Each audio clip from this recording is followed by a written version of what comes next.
তো শুভ সকাল আমার প্রিয় বন্ধুরা। আজ হচ্ছে মঙ্গলবার আর এখন বাজে সকাল 8টা আর এখন থেকেই ব্লগটা স্টার্ট করছি। তো দেখো মাথাটা একটু ঘষে নিয়েছি আর এখন কিন্তু একটু বাসি কাজগুলি সেরে নেব।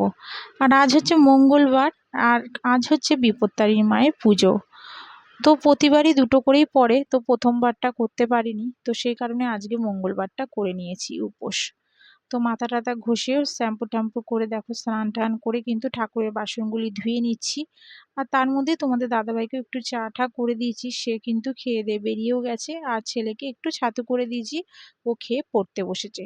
আর এদিকে দেখো আমি কিন্তু 13 ফল গুছিয়ে নিয়েছি, আর এদিকে বিপত্তারিণী মায়ের তাগা ধূপকাঠি মোমবাতি সমস্ত কিন্তু গুছিয়ে নিয়েছি।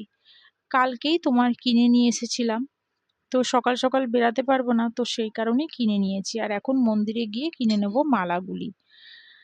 তো এখন ঠাকুরের কিন্তু ঘরের ঠাকুরের দেখো পুজোটা কিন্তু দিয়ে নিচ্ছি। আর এখানে ফল তোমার আমার মায়ের আর আমার রয়েছে, প্রতি বছরই যখনই উপোস করি তো মায়েরটাও একটু করে নিই, কারণ মা তো আগে আগে মন্দিরে যেতে পারতো, তো এখন সেরকম মন্দিরে যেতে পারে না। তো সেই কারণে আমি কিন্তু আমার আর আমার মায়েরটা দুজনের একসাথে পুজো দিই। তো এখনই বেরিয়ে যাব মন্দিরে, ঘরের পুজোটা ওই জন্য আগে দিয়ে দিলাম। আর দেখো এখন পরে নিয়েছি একটা তোমার নতুন চুড়িদার, আর চুলটা পুরো ভেজা। আর এখন কিন্তু বাইরে বেশ জোরে বৃষ্টি পড়ছে।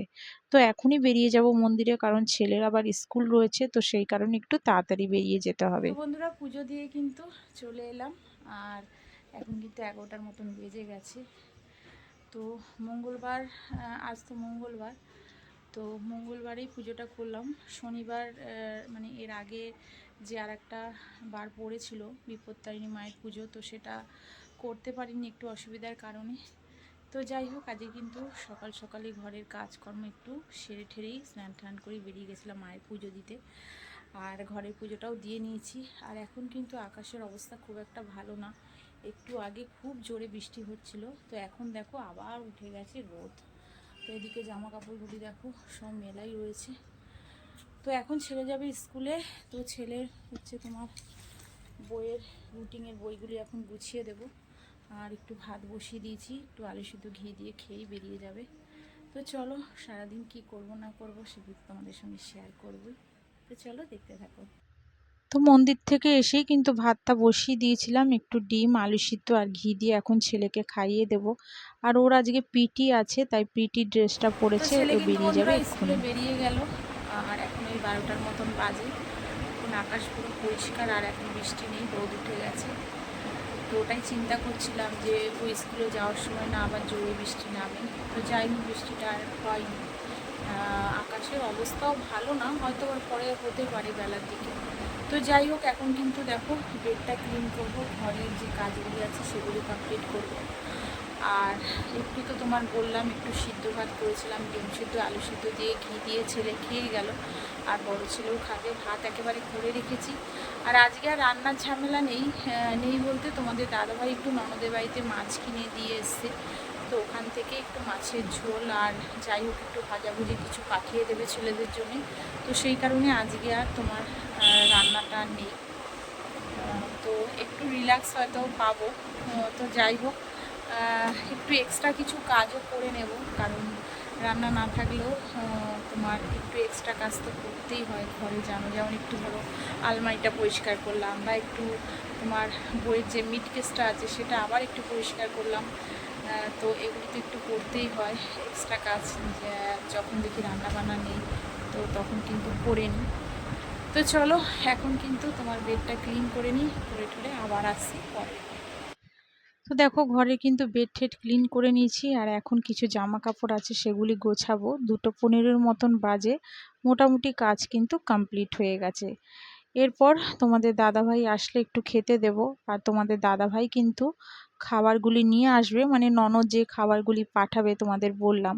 তো এখন কিন্তু সমস্ত কাজ কিন্তু কমপ্লিট করে নিয়েছি, কিছু ধোয়া কাচা রয়েছে। আর দেখো এই গামলাটা নতুন কিনলাম, 100 টাকা দাম নিয়েছে, তো বেশ বড় গামলাটা। যে গামলাটা ব্যবহার করতাম ওই গামলাটা তোমার ভেঙে গেছে, তো সেই কারণে এটা আবার কিনে নিলাম। এদিকে দেখো গ্যাসটা সব পরিষ্কার করে নিয়েছি, সকালের দিকটা যেইটুখানি তোমার গ্যাসে কাজ করেছিলাম সেটুখানি পরিষ্কার করে নিয়েছি। শাশুড়ি ঘরটাও মোটামুটি পরিষ্কার করে নিয়েছি। আর এখন কিন্তু একদম রৌদ্র নেই, পুরো আকাশ মেঘলা হয়ে রয়েছে। তো যখন তখন হয়তো বৃষ্টি আসতে পারে। তো জামা কাপড় যেগুলি ছিল দেখো সেগুলি গুছিয়ে নিয়েছি, তো এখন জায়গা মতন রেখে দেব। আর এদিকে ওষুধটাও কিন্তু খেয়ে নেব, সুগারের ওষুধ খেতে হবে। সকালের দিকটা দুটো বিস্কুট খেয়েছিলাম, খেয়ে এখন কিন্তু একটু তোমার সুগারের ওষুধ খেয়ে নিতে হবে। আর সুগারের ওষুধ তো খেতেই হবে, বিস্কুটটা খাই না। তো যে বছর থেকে আমার সুগার ধরেছে সেই বছর থেকে কিন্তু বিস্কুট খেয়েই কিন্তু আমাকে তোমার ওষুধ খেয়ে নিতে হয়। আর সত্যি বলতে আমার উপোস করা বারণও আছে, কিন্তু কি করব বলো, সংসারের মঙ্গল কামনার জন্যে এই উপোস তো আমাদের করতেই হবে। আর এটা হচ্ছে মা বিপত্তারিণীর উপোস, আমাদের সংসারের মঙ্গল কামনার জন্যই আমরা এই উপোসটা করে থাকি। তোমরা যারা যারা করো তারা তো জানো। তো যাই হোক, দেখো ওষুধটাও খেয়ে নিলাম। এদিকে কিন্তু তোমাদের দাদাভাই খাবার নিয়েও চলে এসছে, ভাতটা তো আমি করেই রেখেছিলাম। তো ননদ পাঠিয়েছে দেখো কি কি, আলু ভাজা, একটু পাঠিয়েছে হচ্ছে চাল কুমড়োর তরকারি। আর তোমাদের দাদাভাই সকালবেলা ইলিশ মাছ কিনে দিয়ে এসেছিল ননদকে, তো সেই মাছের ঝোল দেখো করে পাঠিয়েছে। আর একটু তোমার চাল কুমড়ো দিয়ে মাথাটা দিয়ে তরকারি করেছে। তো এখন দিয়ে দেবো তোমাদের দাদাভাইকে আর বড় ছেলেকে খেতে। আর ছোট ছেলে তো স্কুলে গেছে, স্কুল থেকে আসলে পরে তারপরে ওকে খেতে দেব। ওদের খেতে ঠেতে দিয়ে আমি একদম গা কাপড় ধুয়ে দেখো বসে গেছি আমার খাবার নিয়ে। আর এখানে তো 13 ফল আছে, আর এই পুজোর নিয়মই হচ্ছে 13 ফল খেতে হয়। তো যেগুলি পুজো দিয়ে নিয়ে এসেছিলাম তো সেগুলি দেখো এখন একটা একটা করে গুনে গুনে বসিয়ে কিন্তু এখন খেয়ে নেব দুপুরের 13 ফল। তো এই ফল খেয়েই কিন্তু দুপুরের উপোসটা ভাঙবো। আর রাতের দিকটা তোমার আমাদের নিয়ম আছে 13টা লুচি খাওয়ার। তো প্রতি বছর জানো তো আমি, আমার ভাইয়ের বউ, আমার মা সবাই মিলে একসাথেই এক জায়গায় রান্না করেই কিন্তু সন্ধ্যাবেলায় 13টা লুচির খাওয়া দাওয়া সারতাম। তো এবছর আর হয়নি, মানে আমার ভাইয়ের ছেলের তোমার একদম ছোট, তো সেই কারণে এবারে আর তোমার একসাথে করতে পারিনি। তো সেই কারণে ভাই আবার তোমার ছেলেকে আর অর্ডার তোমাদের দিয়ে বানিয়ে দাদাভাইকে নিয়ে খেতে এসছে। দিয়ে আমি কিন্তু একদম গা কাপড় ধুয়ে একটু ঠাকুর পুজো করে তারপরে কিন্তু খেয়ে নিলাম। 13 ফল খেতে হয়, সেই 13 ফলের টুকরো খেয়ে নিলাম। আর এখন দেখো বেশ ভালো মেঘ করে রয়েছে, অন্ধকার করে এসছে, 4:30 মতন কিন্তু বাজে। ছেলে আসবে 5টায় স্কুল থেকে, তো বৃষ্টি নেমে গেলেই সমস্যা। আমাদের দাদাভাই ঘরে শুয়ে আছে, আর এই ঘরে বড় ছেলে একটু শুয়ে তোমার ফোন দেখছে। তো চলো আমিও একটু শুই, তারপর আবার তো ছেলে আসলে পরে ছেলেকে খেতে দিতে হবে। তো চলো আবার দেখা হচ্ছে বিকেলে।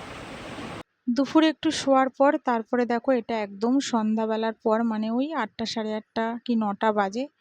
এখন দেখো খাবারটাও রেডি করে নিয়েছি, খাবারটা ছেলে গিয়ে মায়ের বাড়ি থেকে নিয়ে এসছে। আর দেখো এখন কিন্তু উপোসটা তোমার এটা খেয়েই সম্পন্ন করব।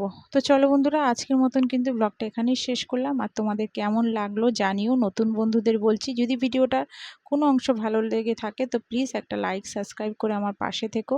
আর যারা করে রেখেছে তাদের অসংখ্য ধন্যবাদ আর অনেক অনেক ভালোবাসা।